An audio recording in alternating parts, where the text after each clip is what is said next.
Yeah, my name's Chris Mann, and I'm the chair of the ARC board. I'm Michelle, and I'm currently the postgraduate director on board. So even though I'm the postgraduate director, I actually represent all students on campus. That means I can make decisions on anything that comes up to board. Essentially, the role of the chair is to make sure the board reaches consensus.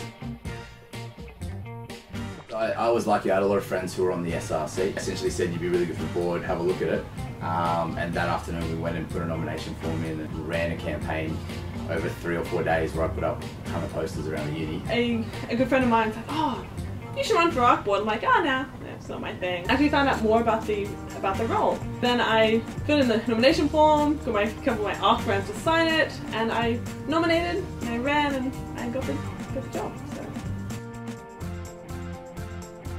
Probably Stress Less Week. Yeah, one of them I was most proud of was probably Stress Less Week. I saw a really cool idea over at another university in England. And I was sort of like, you know, why don't we do that here? It's really great for mental health and for relieving stress. And looking out the window and seeing a petting zoo on the main walkway, I'm like, hey, I did that!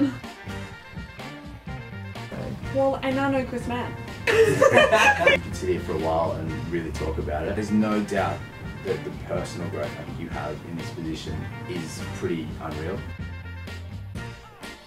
To anybody wanting to run for it, I think it's definitely worth your time. The more effort and the more time you spend, the more you get out of it, and the more change you'll see in your time.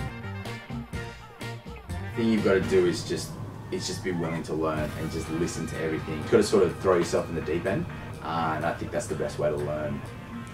It's been a really fun experience, and I've learned a lot, and I'm very glad I ran for board and I had this opportunity.